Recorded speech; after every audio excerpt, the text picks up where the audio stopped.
com ele, Marcelo Amil. Brasil!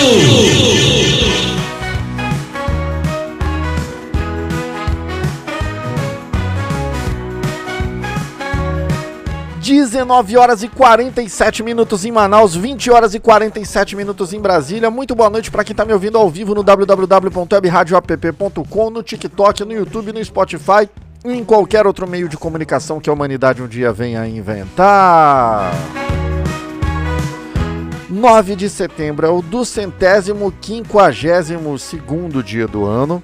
Faltam 113 dias para acabar o ano. O Bolsonaro está preso há 36 dias e falta um votinho só para ele ser condenado. Vamos já falar disso aqui no programa. Gente, hoje é aniversário de um monte de gente, hein? Aniversário do Renato Gaúcho, um craque de bola, treinador de futebol também. Teve no Mundial de Clubes lá treinando o Fluminense, né? Aniversário do Adam Sandler, ator estadunidense também, que faz um monte de filme bons, cara. Eu gosto dos filmes do Adam Sandler, gosto mesmo. Aniversário também da Ana Carolina, né? Cantora talentosíssima. Aniversário do Ailton Graça, ator também. Pra quem não tá ligando o nome da pessoa, ele fez Carandiru, ele é o Majestade lá, um filmaço, recomendo assistir. Hoje é aniversário também do craque Neto e do Beto Carreiro, que já morreu, mas deixou aí um legado lá com um parque fantástico, né? Hoje é dia nacional do cachorro quente, parabéns aos cachorros quentes do Brasil. Hoje é dia da grávida, parabéns para quem tá grávida, façam pré-natal, hein, galerinha? Hoje é dia da velocidade, mas os votos no STF foram no nível normal, né, ninguém acelerou. Dia do bug, que eu não sei o que é. Dia do médico veterinário, parabéns a todos os veterinários. E dia do administrador, parabéns a todos os administradores e administradoras do Brasil.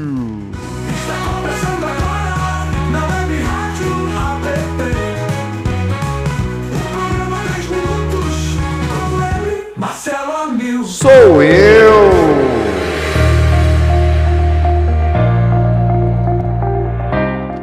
Deixa eu mandar já um abraço para quem tá acompanhando a gente aqui ao vivo. Tá aqui a Odete Araújo, Dalvina, Galhardo Ferri, Maria Helena Bel, Manuel Elias, Clarice Brown, Corazon, Maria Euseni, mais um monte de gente.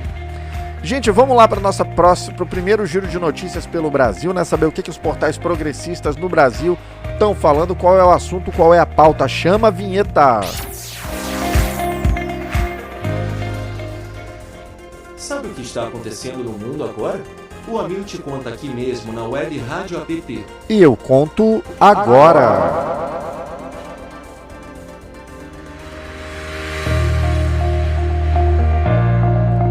Manchete do perfil politicoam.com.br, portal parceiro da Web Rádio App.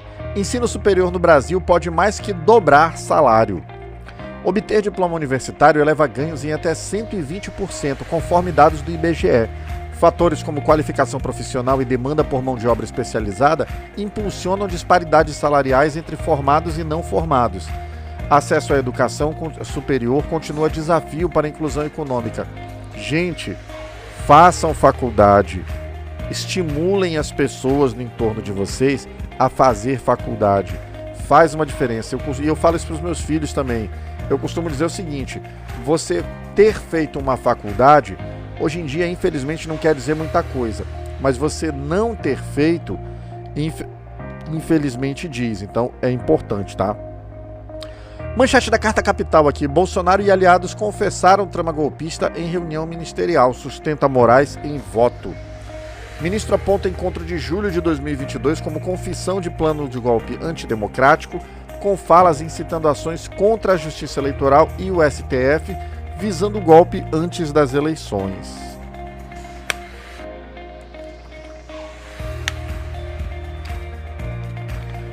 Manchete do Brasil de Fato aqui. Fux se irrita com a parte de Dino que responde: pode dormir em paz. Durante o julgamento, Luiz Fux pediu respeito ao acordo de votação direta sem interrupções, gerando discussão com Dino e Moraes, que justificaram intervenção autorizada. O debate encerrou com tom conciliatório. Cara, vou pausar isso aqui. Isso aqui foi o seguinte: para quem não pôde assistir o julgamento hoje, a leitura dos votos, enquanto o ministro Alexandre de Moraes estava votando, estava lendo o seu voto, era comum que em alguns momentos o ministro Flávio Dino interferisse, contribuindo, trazendo algum fato. E depois de um certo tempo, o Fux, num dos apartes do Dino ao Alexandre de Moraes, o Fux, do nada, se meteu lá falando, não, vamos cumprir o que acordamos lá de não ter apartes. E aí o Alexandre de Moraes falou, eu concedo a parte para quem eu quiser. E aí o Fux respondeu também, não, mas quando for na minha vez eu não vou dar parte para ninguém. E o Dino falou, fique tranquilo que eu não vou pedir a parte de você. 2 lambadas na cara do Fux. Agora é o seguinte, a parte é uma coisa normal em decisões colegiadas. Seja no STF, seja no Tribunal de Justiça de qualquer um dos tribunais de justiça do Brasil, seja no Tribunal de Justiça Desportiva, é comum, é normal que enquanto um ministro, enquanto um juiz, enquanto um desembargador, enquanto um auditor está votando, outro colega dele na sessão também peça uma parte e fale alguma coisa. Isso é comum, isso é normal.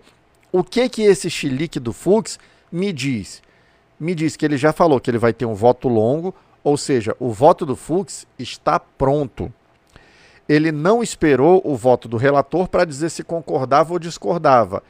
É normal isso? É legal isso? É legal, ele não precisa. Ele acompanhou o processo todo, ele acompanhou os depoimentos, ele tem acesso aos autos. Ele pode já escrever o voto dele antes, mas não é o normal.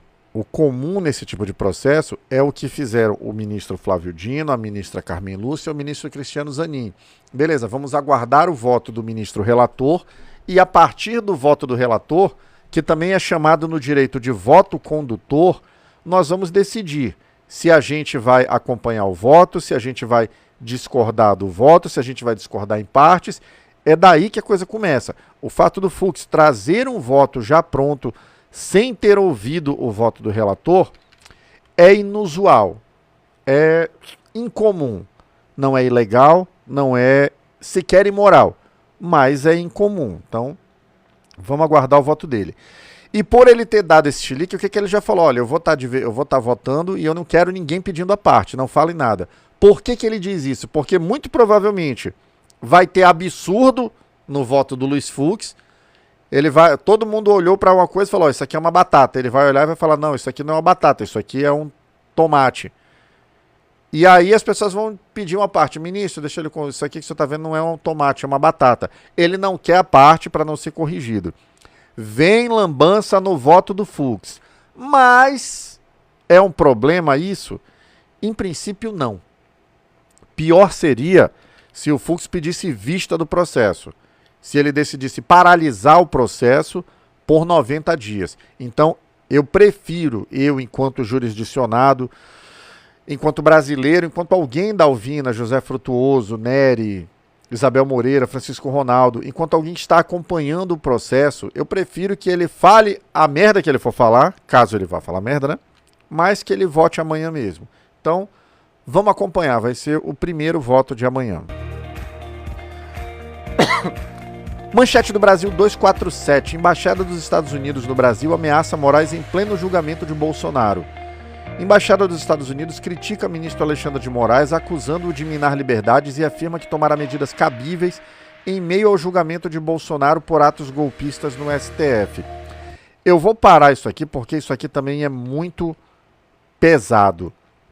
Gente, evangelizar a palavra de Deus, Carlos Magno, Luiz Eduardo, Maria Ana da Silva.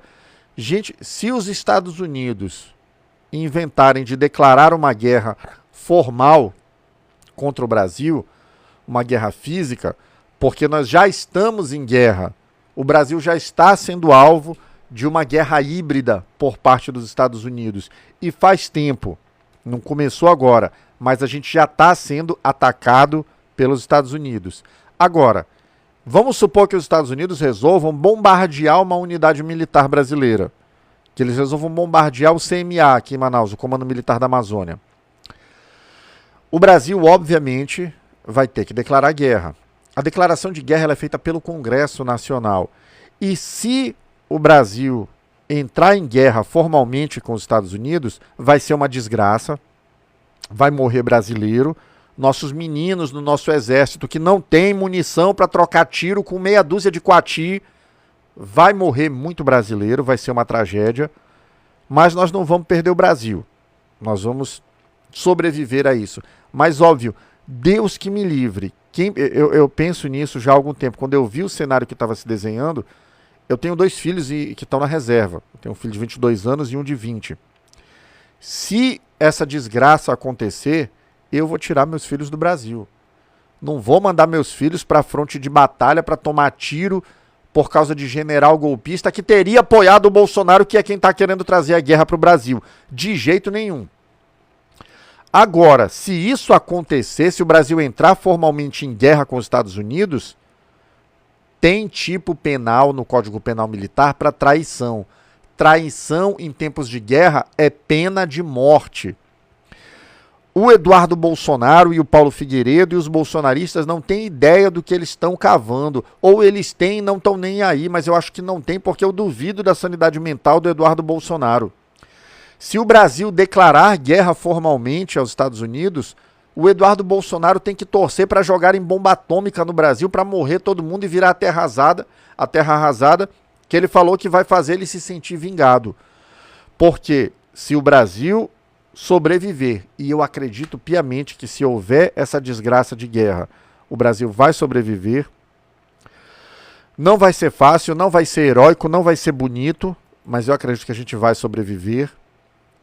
Eduardo Bolsonaro e Paulo Figueiredo, em princípio, pode-se estender isso, vão a um tribunal militar, vão ser julgados por traição à pátria e vão ser condenados ao fuzilamento.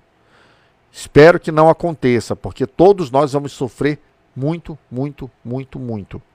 Mas se acontecer, o que espera eles é pena de morte. Eu espero que não aconteça. Finalizando o giro de notícias aqui, manchete do ICL Notícias. Moraes revela palestras em quartéis que prepararam atos de 8 de janeiro. Ministro do STF apontou que discursos de Bolsonaro replicados em unidades militares incitaram apoiadores e militares a invadir sedes dos poderes, planejando intervenção federal com envolvimento de generais e ministros.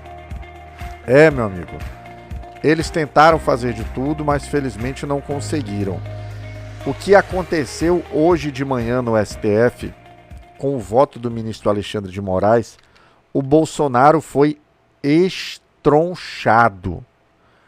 O ministro Alexandre de Moraes, num voto que durou mais de 5 horas, ele fez um apanhado da história do Brasil antiga, ele fez um apanhado da história do Brasil recente, ele desmentiu mentiras que estavam sendo contadas pelo Bolsonaro, pelos advogados do Bolsonaro. Eu me senti de alma lavada ouvindo o ministro Alexandre de Moraes dizer para os bolsonaristas na cara deles: é mentira, isso aqui é mentira, esse outro é mentira, isso aqui é mentira, isso aqui é mentira. Ponto. Olha o Antônio Nereço, tu é petista, cara, tá junto com o Lula. Não sou petista, mas tô com o Lula. Antônio, fica aí que tem vinheta pra ti, já, tá? Não sai não, fica aí mesmo. Então, ele desmascarou tudo. Ele trouxe à tona de novo aquele momento na Paulista em 2021, quando foi a primeira grande arregada do Bolsonaro, né? Quando ele falou que não ia mais obedecer ordem nenhuma do ministro Alexandre de Moraes, chamou ele de canalha, mandou ele renunciar, e no outro dia teve que pedir socorro do Temer para o Temer intervir junto ao Alexandre de Moraes, escreveu aquela cartinha dizendo: olha, reconheço sua capacidade jurídica, aquilo eu falei no calor dos acontecimentos. O ministro Alexandre de Moraes relembrou aquilo. Depois disso, o ministro relembrou também a fala do Bolsonaro dizendo que o Fachin estava ganhando 30 milhões de reais, que quem era o outro ministro lá, meu Deus? Esqueci, o Fachin, o Barroso estava levando 40 milhões, que o Alexandre de Moraes estava levando 50 milhões de dólares, e aí no depoimento do Bolsonaro, o Alexandre de Moraes perguntou para ele quais eram os indícios que o senhor tinha de que eu estava levando 50 milhões, o ministro Barroso 40 milhões, o ministro Fachin 30 milhões. E o Bolsonaro arregou de novo. Falei, não tinha indício nenhum, peço desculpas. O ministro Alexandre de Moraes rememorou isso hoje.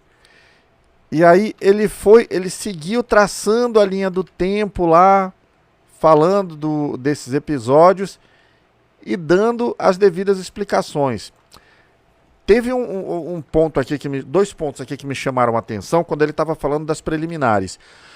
O que são as preliminares? As preliminares são questões que os advogados mencionam no processo antes de entrar efetivamente na discussão do mérito. Assim, são questões de forma do processo.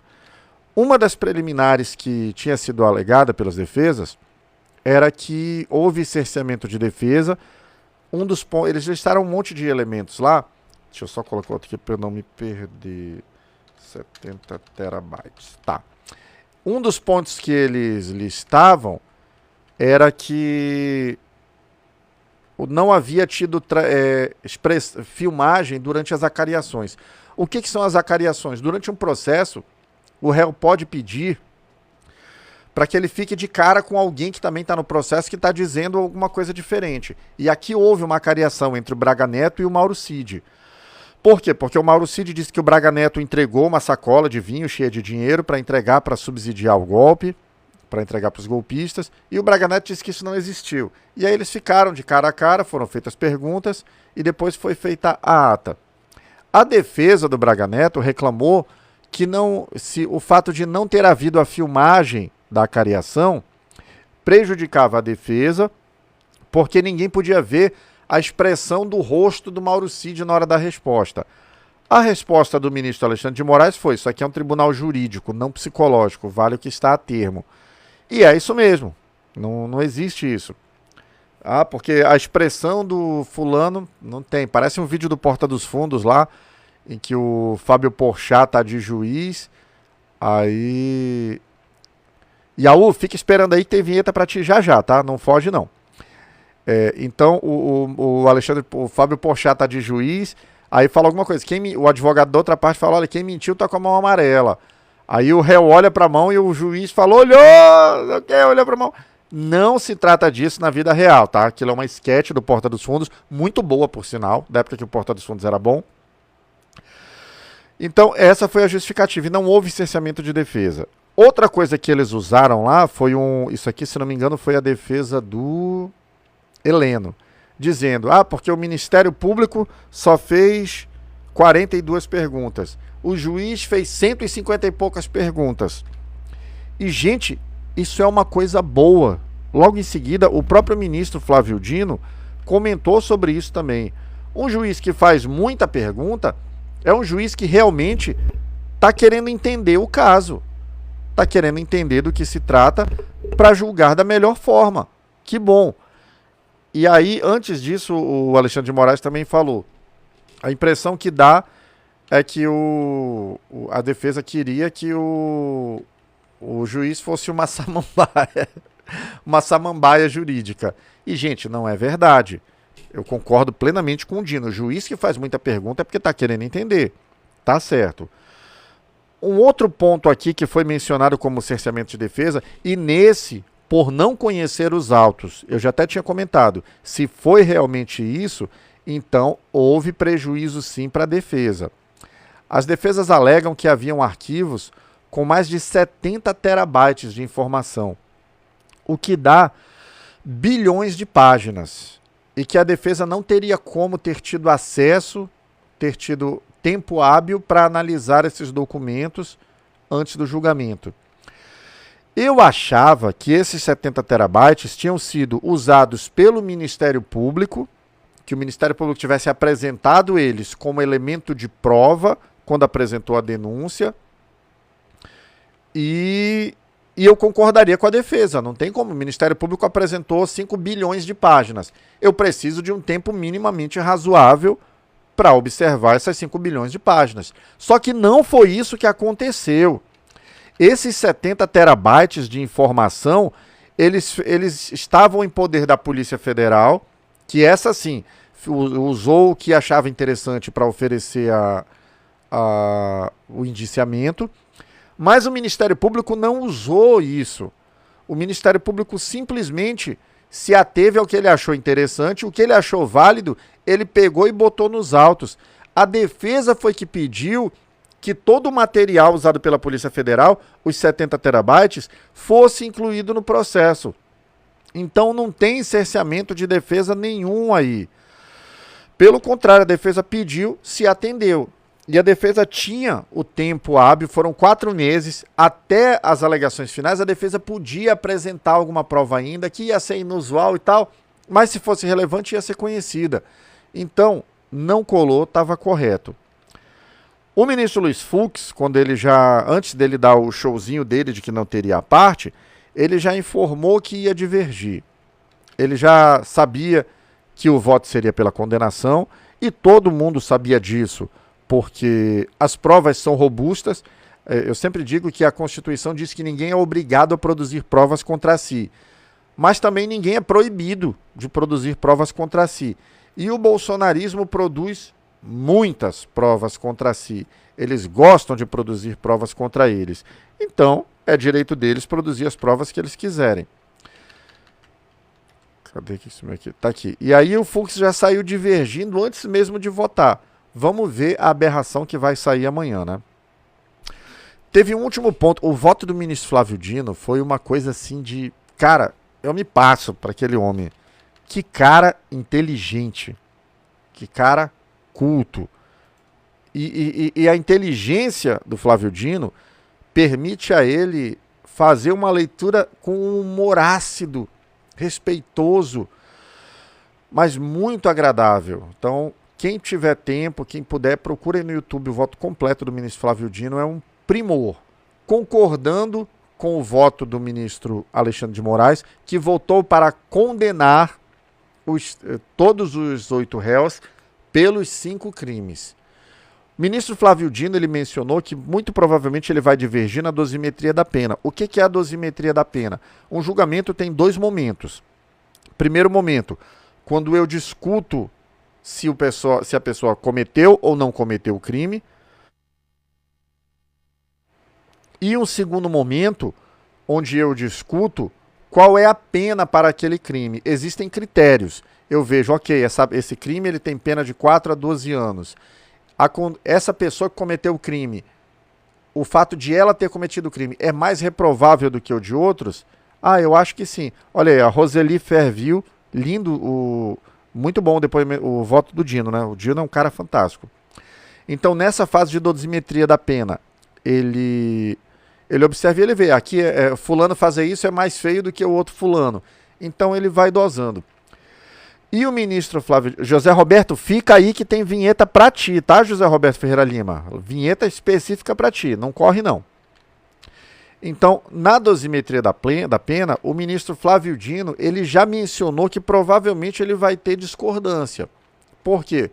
Porque ele muito provavelmente não vai votar para que todos tenham a mesma pena, apesar de todos terem sido condenados. Ele já votou por isso. Falta um voto só para que os 8 sejam condenados. E esse voto virá. Não sei se será o do Fux, mas é possível que seja, é possível que não seja. Enfim, eles vão discutir essa dosimetria da pena. E o Flávio Dino já falou que ele acha que não teve nem todo mundo teve a mesma relevância.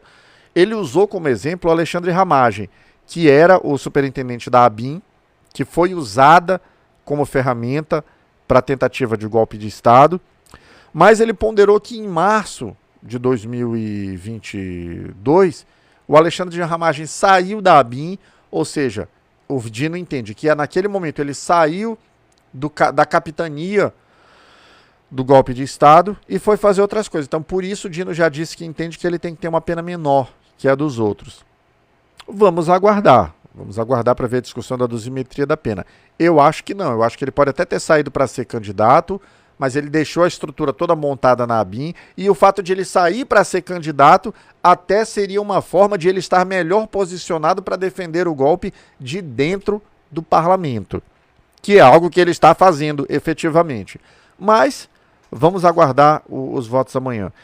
Teve um outro ponto do Flávio Dino que aí eu discordo frontalmente dele. Ele falou que tweets nunca intimidaram o STF. Ministro Flávio Dino, do meu coração, que eu seguro assim, cadê? Eu faço o sanduichinho assim. Um dos maiores orgulhos que eu tenho na minha vida é quando eu fui candidato a prefeito, Flávio Dino gravou um vídeo pedindo voto pra mim. Ó, Flávio Dino pediu voto pra mim já, tá? Então, mas eu discordo do Flávio Dino.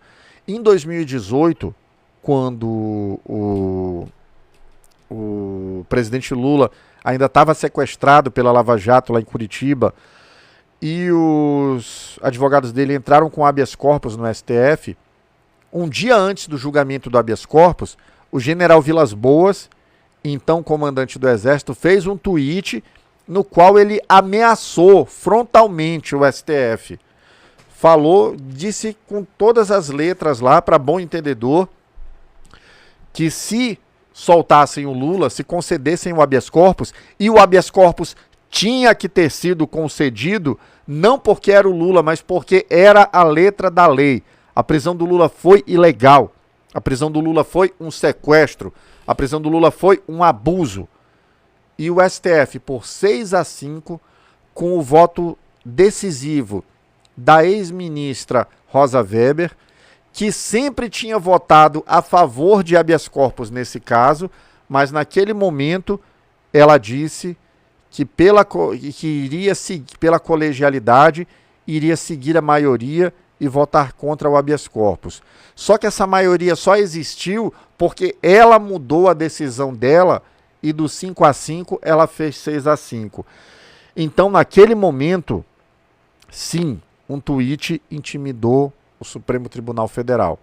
É uma das grandes feridas que o STF tem que carregar na sua história, mas ele existiu. Gente, não bebam na boca da garrafa, tá? Tô fazendo aqui porque é excepcional. Tudo foi excepcional hoje, tudo deu errado aqui hoje, mas estamos aqui. Então, essa é a discordância que eu teria do ministro Flávio Dino. Hoje, sim, ninguém intimida mais o STF.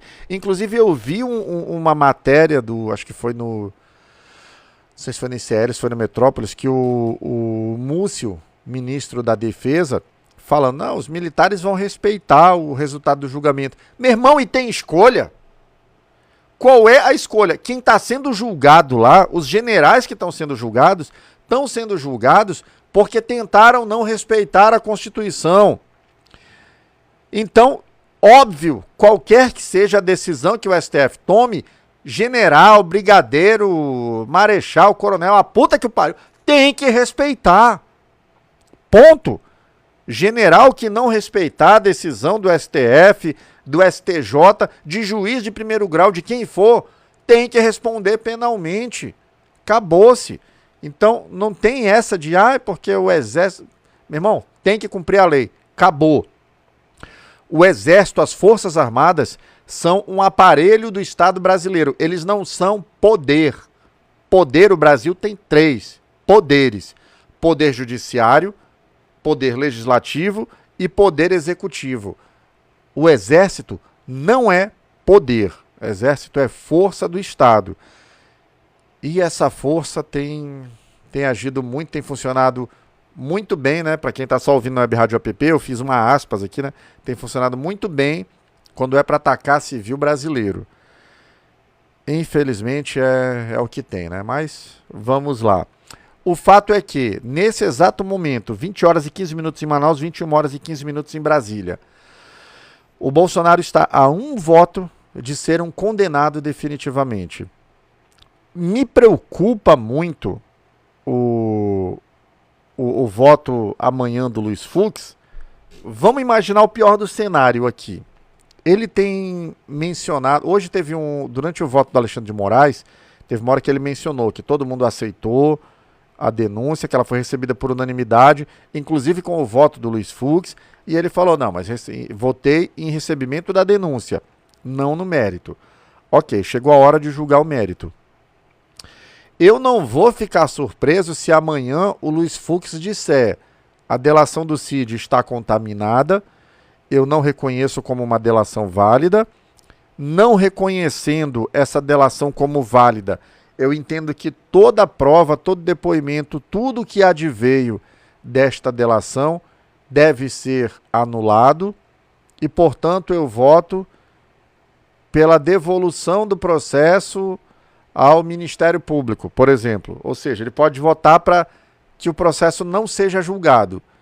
Ele vai perder? Vai. Se ele fizer esse absurdo, ele vai perder na votação, porque ninguém vai acompanhar uma tese estapafúrdia dessas. E ele vai perder a biografia dele também, porque se ele fizer isso, será uma decisão tão burra, mas tão burra, que vai ficar manchado no currículo dele. Espero que não o faça, mas se fizer também, dane-se, vai perder a votação. O que eu não espero que ele faça, o que eu gostaria que ele não fizesse é pedir vistas. Aparentemente não vai pedir. Vai ler seu voto todinho amanhã, demore quanto tempo demorar. O fato é que, se não for ele a dar o terceiro voto, e tem uma coisa também, né? Agora que eu me toquei disso, gente. Tá 2-0. E o Fux é um dos 3 únicos ministros do STF que não foi sancionado com a perda do visto para os Estados Unidos. Foi só ele, o André Mendonça, que é o terrivelmente evangélico, e o Nunes Marques. Só que, se o Fux votar amanhã para condenar os réus em qualquer crime que seja, mesmo que ele vote com uma pena menor, mesmo que ele absolva de algum crime, ele vai ter sido o voto que formou a maioria para condenar. Como ele está com medinho de perder o visto, né? Eu acho. Então, é paradoxal isso, né? Enfim, tá nas tuas mãos, Luiz Fux. Vamos lá, você escolhe o que você vai fazer, cuidar da tua biografia, não cuidar da tua biografia. Cada um sabe da sua vida. Eu sei da minha e olhe lá.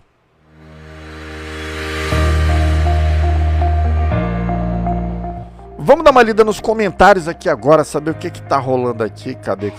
Deixa eu ver aqui. Lima Jackson, medo de perder o visto. Olha isso. Isso é democracia? Eu não entendi o que o Lima Jackson quis dizer.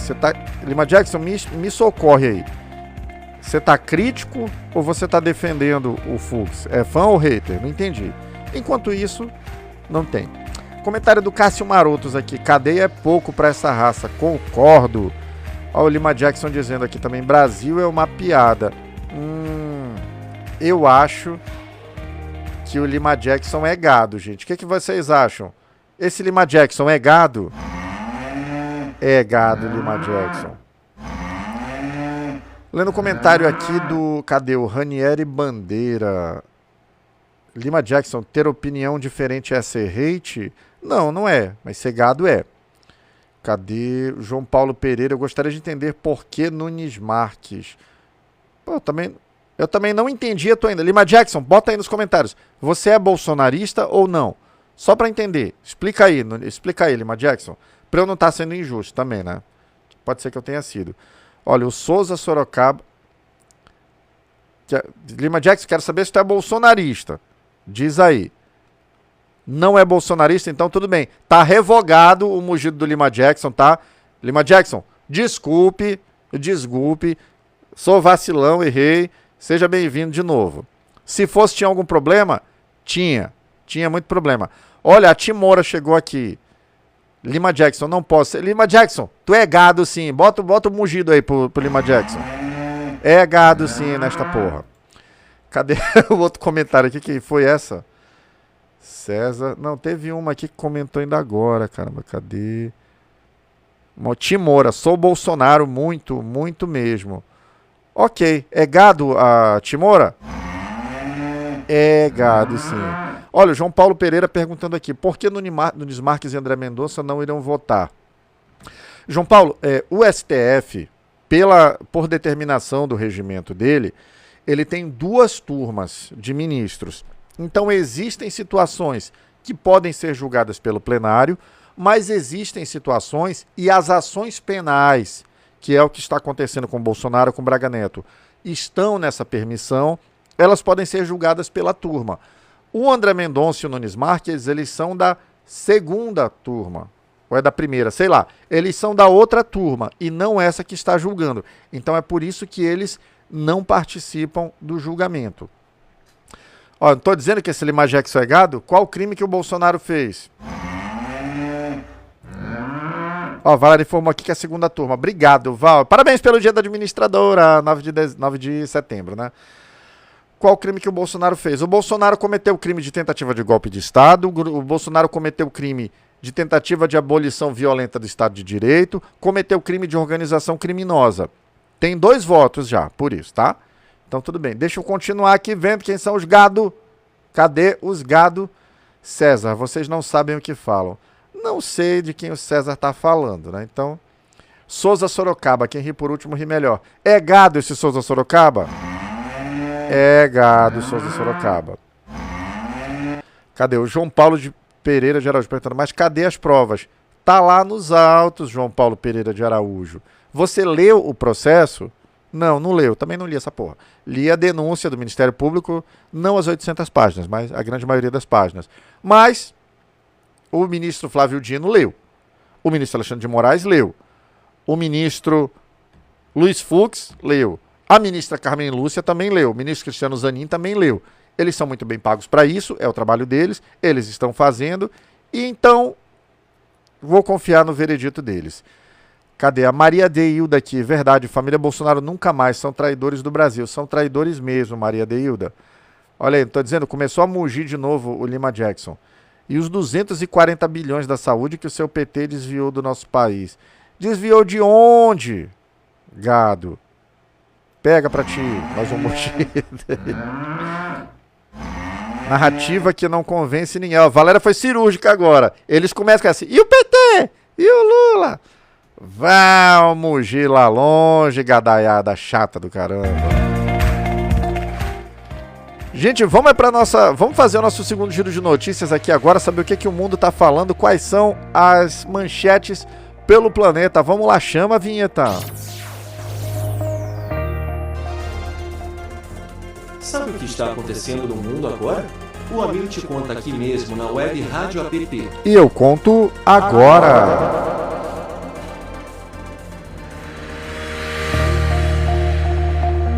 Manchete do Diário de Notícias, portal lá de Lisboa, Portugal. Khalil al-Hayya, o líder do Hamas, alvo principal de Israel em Doha e que terá sobrevivido. Ataque israelita em Doha visou Khalil al-Hayya, negociador-chefe do Hamas, que supostamente sobreviveu, mas perdeu filho e assessor. Ele lidera o grupo desde a morte de Yahya Sinwar. Cara, o governo de Israel fez um ataque à cidade de Doha, no Catar. Eles já atacaram o Paquistão, eles já tomaram a faixa de Gaza com o genocídio que eles estão fazendo, e o que o Benjamin Netanyahu quer é uma guerra permanente. Por quê?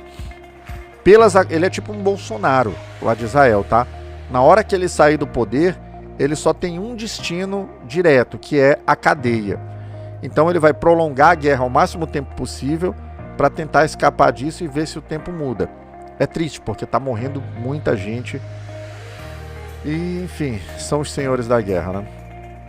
Manchete da Rádio Progresso cubana. Oriente de Cuba recupera o serviço elétrico depois de desconexão. O sistema elétrico no Oriente Cubano foi restabelecido a 1h25 da madrugada, após interrupção por condições meteorológicas e disparo em linha de transmissão, com esforços destacados para reativar o serviço. Cara, Cuba é uma ilhazinha resistente que luta há mais de 50 anos contra embargos econômicos injustos promovidos pelos Estados Unidos da América e está se virando para sobreviver. Parabéns ao povo cubano. Manchete do portal La Nación de Buenos Aires, Argentina. Javier Milei cancelou viagem à Espanha e vai assistir e não vai participar de um ato da ultradireita. Tipo aquele CEPAC, né, que eles fazem. Acho que era algo desse que ia acontecer lá. O presidente argentino desistiu de evento na Espanha ligado à ultradireita, sem detalhar os motivos. Os motivos são: o governo dele está afundando vertiginosamente. 86% da população argentina, isso está comprovado em pesquisa, tá? Eu não tirei esse número da minha cabeça, não. Enxerga que o governo de Javier Milei é corrupto. A irmã dele está no olho do furacão por ter pedido 3% de propina em serviços públicos. Ele pegou uma senhora lambada nas eleições na província de Buenos Aires e eu até brinco isso, ele reconheceu a derrota e falou que precisava corrigir os rumos. E aí teve gente comentando que Olha, ele reconheceu a derrota, ele é mais sensato que o Bolsonaro. Gente, não precisa de muita coisa para ser mais sensato que o Bolsonaro. O cara é anti-vacina. Qualquer um minimamente sensato é mais sensato que ele. Então, ser mais sensato que o Bolsonaro não deveria ser um elogio para ninguém, né? Mas cada um recebe as coisas como acha que tem que ser. Manchete do Xinhuanet, portal chinês que produz notícias para o mundo. Sul Global, nós aqui, tá? Brasil, deve forjar sua voz e transformar narrativas por meio da comunicação colaborativa, dizem especialistas. Evento em Kunming reúne 500 representantes de 110 países para discutir paz, desenvolvimento e diálogo, destacando o papel estratégico de mídia e think tanks em construir narrativas próprias e fortalecer a voz do Sul. É isso aí, meus amigos. Enquanto o Trump está falando de tomar países, de tomar o cabo lá, o canal do Panamá, de anexar a Groenlândia, o Canadá, a China está falando em união, integração, enfim, né? É a gente escolher. Mas vamos lá para o momento dedo da goela, né? Vamos falar de uma pessoa horrível, de uma pessoa escrota, de uma pessoa nefasta. Chama a vinheta. Pera, cuidado aí. Olha a frente. Você é uma pessoa horrível. Uma mistura do mal com atraso e pitadas de psicopatia. A pessoa nefasta de hoje é J.D. Vance, vice-presidente dos Estados Unidos. Vance iniciou sua carreira política em 2021, ao anunciar candidatura ao Senado após o sucesso de Hillbilly Elegy, seu livro de 2016 sobre a classe trabalhadora branca. Puta que já vê do jeito que vem, né? Inicialmente crítico de Trump, chamando de Hitler americano, concordo, Vance mudou de posição para ganhar apoio republicano. Fundou a Ohio Renewal, uma ONG criticada como fachada política e com doações de Peter Thiel. Venceu as eleições primárias e a eleição em 2022, assumindo o cargo em 2023. A ascensão de Vance acelerou com o endosso de Trump em 2022, tornando-o senador populista de direita. Em 2024, foi escolhido como vice na chapa republicana, ajudando na vitória eleitoral. Como vice-presidente desde 2025, emergiu como leal MAGA, Make America Great Again, influenciado por Phil e Musk, promovendo isolacionismo econômico e críticas à sua elite. Sua juventude e retórica o posicionam como herdeiro do trumpismo. Puta que pariu. Vance acumula controvérsias, espalhou boatos falsos sobre imigrantes haitianos comendo pets em Ohio, causando pânico. Chamou democratas de cachorrinhas sem filhos, sociopatas sem stake no país. Defendeu banir pornô, porra, aí não, né? E criticou o feminismo dizendo que mulheres profissionais também escolhem miséria ao priorizar a carreira. Opõe-se ao aborto, casamento gay e controle de armas. Seu livro é acusado de estereotipar apalatianos como preguiçosos. Isso aqui é algum povo indígena, salvo engano, tá? Esse oportunista hipócrita que traiu críticas a Trump por poder representa o pior da política, cínico, divisionista e perigoso, traindo raízes para ascender via mentiras e preconceitos. As raízes dele já não eram lá essas coisas, né? Agora ele conseguiu piorar o que já era horrível. J.D. Vance é uma pessoa nefasta. Vamos para a lista agora da turma que está fechada com o Bolsonaro. Vamos ler aqui a galera que está presa ou tornozelada. Chama a vinheta.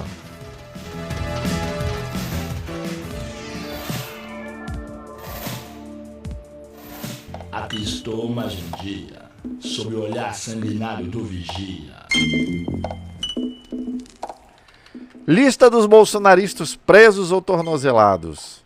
Roberto Jefferson, Daniel Silveira, Ana Priscila Azevedo, Fátima de Tubarão, Antônio Cláudio, Débora do Batom, Felipe Martins, Marcelo Câmara, Rafael Martins, Bernardo Romão Correia Neto, Mário Fernandes, Walter Braga Neto, Carla Zambelli, Rosana Maciel Gomes, Jorge Santos e ele, Jair Bolsonaro. Mas depois de falar dessa galera, dá ânsia de vômito, né? Dá vontade de gorfar. Então vamos falar de notícia boa, vamos falar de coisa interessante. Vamos de notícia boa, chama a vinheta. Por favor, me traga uma notícia boa. Por favor, me traga uma notícia, mas que seja boa.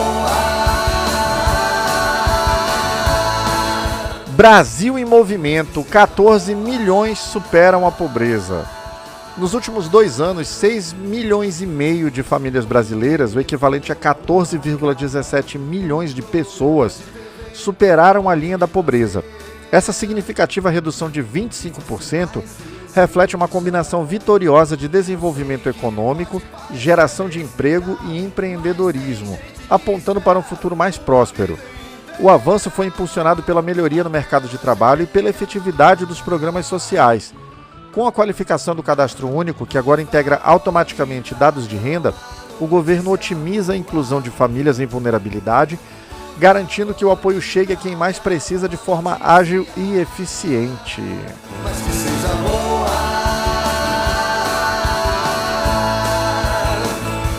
Mas que seja boa. Gente, 20 horas e 32 minutos em Manaus, 21 horas e 32 minutos em Brasília, programa chegando ao fim. Você que está acompanhando ao vivo, assim que terminar o programa, entra lá no YouTube, procura por Web Rádio App, curte o canal, ativa o sininho, deixa um like, deixa um comentário. Se você gostou do tema, copia o link e manda para alguém que você acha que também tenha que ouvir. E você que acompanhou pelas redes sociais, assim que terminar o programa, entra lá no www.webradioapp.com, baixa o aplicativo, é super leve, é de graça, não tem que fazer login, tem música 24 horas por dia, tem jornal de manhã, tem jornal de tarde e de segunda a sexta, às 20 horas de Brasília, 19 horas de Manaus, tem eu, Marcelo Amil, sempre falando sobre um tema interessante e inteligente que vale a pena discutir. Valeu, fui!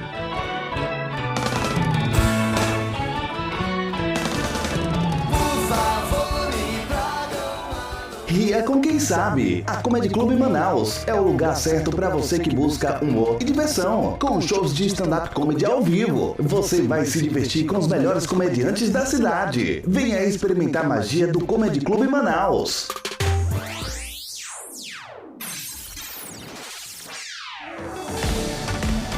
Você merece se sentir bem por dentro e por fora. Na Clínica Estética Mactub, nossos especialistas cuidam de você com carinho e profissionalismo. Tratamentos personalizados para realçar sua beleza natural. Venha se sentir incrível. Mactub, onde a beleza encontra a alma. Vestir o campeão é nossa paixão. E a Neo Esportes oferece fardamentos e materiais esportivos de altíssima qualidade para você e seu time. Uniformes personalizados. Equipe-se com os melhores e conquiste a vitória. Neo Esportes, vestindo o seu sucesso.